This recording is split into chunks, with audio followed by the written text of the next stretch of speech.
रात का सन्नाटा चारों ओर फैला हुआ था। ट्रक हाईवे पूरा सुनसान था। चारों ओर ठंड से हाड़ कपा देने वाली ठंड चल रही थी।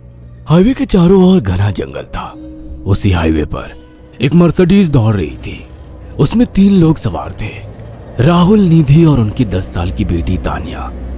राहुल अपने दोस्त सैफ के घर ईद की पार्टी में शामिल होने के लिए गया था और पार्टी करके घर लौट रहा था। निधि ने मुस्कुराकर ड्राइव करते हुए राहुल से कहा, कुछ भी कहो राहुल, आज तो ईद की पार्टी में मजा आ गया। हाँ, मेरा दोस्त बहुत ही बिंदास और हंसी मजाक करने वाला व्यक्ति है। मैंने देखा उसके घर पर शहर की एक से एक बड़ी हस्ती थी, मगर फिर भी वो उन सबको इग्नोर करके हमें इम्पोर्टेंस दे रहा था। हाँ, देगा क्यों नहीं, आखिर मेरा दोस्त जो है। सच में राहुल, अमेरिका से इंडिया लौटकर बहुत अच्छा फील हो रहा है। वैसे तुम्हारा दोस्त सचिन अभी तक नहीं आया अमेरिका से?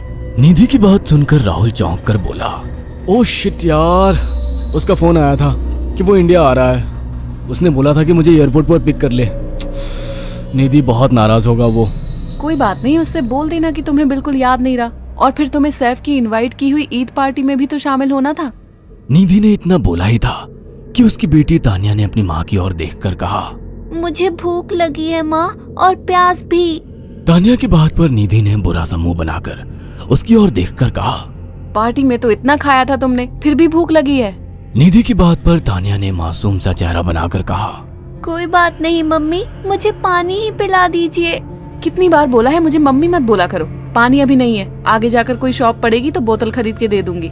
निधि की बात पर राहुल ने मुस्कुराकर कहा, छोटी बच्ची है निधि, इतना नाराज होना सही नहीं है।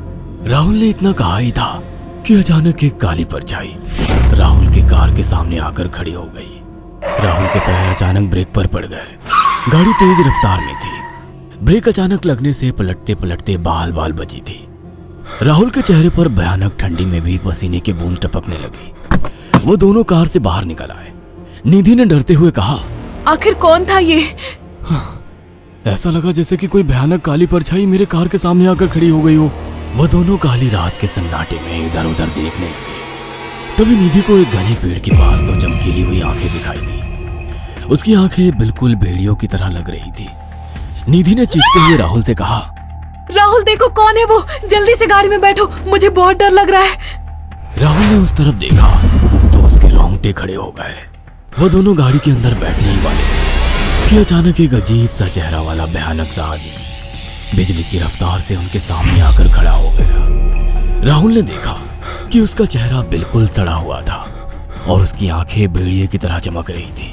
उसके लंबे लंबे बाल उसके कंधे तक आ रहे थे और उसके दांत भेड़िए की तरह बाहर की ओर निकल रहे थे। हाथों की जगह नुकीले पंजे थे। राहुल को देखकर अजीब से अंदाज में हंसने लगा, मगर जैसे ही राहुल की नजर उसके कपड़ों पर गई, राहुल की आंखें फटी की फटी रह गई। वो हकलाते हुए बोला, भाईजान, भाईजान, मुझे माफ कर दो, मुझे छोड़ दो। राहुल ने इतना कहा ही था कि अचानक उस अजीब से दिखने वाले भयानक आदमी ने अपने पंजों से राहुल की गर्दन कसकर पकड़ ली और एक ही सेकंड में उखाड़ कर जमीन पर फेंक दी। राहुल के धड़ से लाल रंग का खून का फुहारा फूट पड़ा।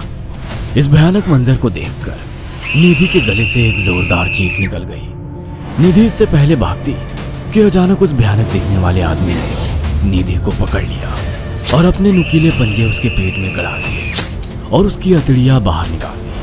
निधि की एक दिल दहला देने वाली चीख सन्नाटे को चीर गई। अचानक हवा का एक बवंडर उठा और वो भयानक सा दिखने वाला व्यक्ति देखते ही देखते बवंडर के साथ गायब हो गया। तानिया ने डरते डरते निधि के मोबाइल से पुलिस और सैफ को बुला लिया और कुछ ही देर में वहां चारों ओर पुलिस की गाड़ियां थी। पुलिस ने राहुल के दोनों दोस्त सैफ और सचिन को वहीं बुला लिया।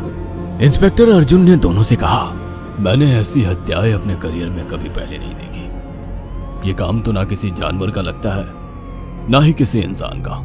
सचिन कपकपाती हुई आवाज में बोला, आप कहना क्या चाहते हैं? कुछ कह नहीं सकता।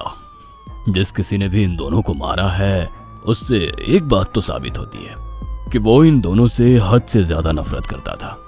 अब सारी सच्चाई तो ये बच्ची ही बता सकती है।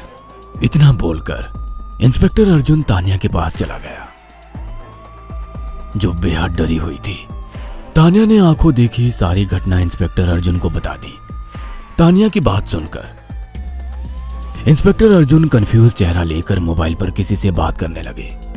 सचिन इंस्पेक्टर के पास आ गया और सैफ भी डरता हुआ इंस्पेक्टर अर्जुन के पास आकर बोला, क्या हुआ इंस्पेक्टर? तानिया ने क्या बताया? उसने जो बताया वो काबिल यकीन नहीं है। उसकी बात पर किसी भी तरह से यकीन नहीं किया जा सकता। फिर भी कुछ तो बताया इंस्पेक्टर। हाँ, उस बच्चे के मुताबिक एक भूत ने निधि और राहुल को बड़ी बेदर्दी से मारा है। इंस्पेक्टर की बात सुनकर दोनों बुरी तरह से चौंक गए। क्या मतलब है इस बात का? बच्ची बेहद डरी हुई है। हम आगे की तफ्तीश जारी रखेंगे। निधि और राहुल तो चले गए, अब तानिया को मैं रख लूंगा। नहीं, राहुल मेरा अच्छा दोस्त था। तानिया अब मेरे साथ रहेगी। देखिए, बच्ची के माँ बाप अब इस दुनिया में नहीं है और आप दोनों भी शादीशुदा है। मुझे नहीं लगता कि आप दोनों बच्ची की सही से देखभाल कर सकते हैं। मेरी कोई औलाद नहीं है। मैंने अपनी पत्नी को फोन कर दिया है, वो भी IPS ऑफिसर है। ये बच्ची आज से मेरे साथ रहेगी। उसका मासूम चेहरा मेरे दिल में उतर गया है। अब तुम दोनों जा सकते हो। पूछताछ के लिए मैं जब भी तुम्हें बुलाऊं तुम दोनों आ जाना। इंस्पेक्टर ने ये बात बोली ही थी कि अचानक वहां पर मौसम बदल गया। चारों ओर काली घटाएं छा गई और एक भयानक बवंडर उठा और देखते ही देखते सब पुलिस वालों के सामने वो भयानक चेहरे वाला आकार सबके सामने खड़ा हो गया। उसको देखकर सबके रोंगटे खड़े हो गए। देखते ही देखते उसने अपने भयानक पंजे सैफ की आंखों में डालकर उसकी आंखें निकाल ली। सैफ ने चीखते हुए वहीं दम तोड़ दिया। उस भयानक आदमी को देखकर सचिन उसके पैरों पर गिर गया। तुम तो भाईजान से कपड़े पहने हो। मैं समझ गया, तुम भाईजान हो। मुझे माफ कर दो भाईजान, मुझे यहाँ से जाने दो। मैंने कुछ नहीं किया था। वो भयानक चेहरे वाला गुर्राते हुए बोला, बता इन सबको कि ये सब इतनी भयानक मौत क्यों मरे। सचिन दौड़ता हुआ इंस्पेक्टर अर्जुन के पास गया और बोला, मैं जानता हूँ इसने इन तीनों को क्यों मारा। इसका नाम भाईजान था। जब ये जिंदा था ये किसी का भाई किसी की जान था। बहुत साल पहले ये हम सबका बहुत अच्छा गहरा दोस्त और बिजनेस पार्टनर था। ये सबकी बहुत मदद किया करता था। इसकी प्यारी सी बेटी थी तानिया, जो इस वक्त कार के अंदर बैठी हुई है। ये इसी की बेटी है। भाईजान अपने सारे पैसों से एक बहुत बड़ा हॉस्पिटल खोलना चाहता था जिससे गरीबों का मुफ्त इलाज किया जा सके, मगर हम तीनों इसके लिए तैयार नहीं थे। हमारी नीयत उसकी दौलत पर खराब थी और एक दिन हम सब धोखे से ईद के दिन भाईजान को यहाँ ले आए और इसे मारकर फेंक दिया। तो फिर तुम सबने इसकी बेटी को क्यों जिंदा छोड़ दिया? हमें बाद में पता लगा कि भाईजान ने सारी जायदाद अपनी बेटी के नाम कर दी है, इसीलिए हमने भाईजान की पत्नी को भी मार दिया। और तानिया का तुम 18 साल की उम्र पूरी करने का इंतजार कर रहे थे ताकि सारी जायदाद अपने नाम करा सको और बाद में उसे भी ठिकाने लगा सको। इसी के लिए तुम दोनों इस मासूम बच्ची को अपने साथ रखने की जिद कर रहे थे। जी, आपने बिल्कुल सही कहा। हम तानिया को भी इसी जगह लाकर मार देते। सचिन की बात सुनकर इंस्पेक्टर अर्जुन की आंखों में खून उतर आया। इंस्पेक्टर अर्जुन के कुछ कहने से पहले ही भाईजान बिजली की रफ्तार से इंस्पेक्टर अर्जुन की आंखों के सामने से सचिन को पकड़कर ले गया और उसके शरीर के टुकड़े टुकड़े कर दिए और हवा में उठे एक तेज बवंडर के साथ गायब हो गया। सारी घटना इंस्पेक्टर अर्जुन की आंखों के सामने हुई थी। तानिया को इंस्पेक्टर अर्जुन और उसकी पत्नी ने अपनी बेटी की तरह पाला। अगर आपको हमारी ये कहानी पसंद आई हो तो इसे लाइक और शेयर करना ना भूलें।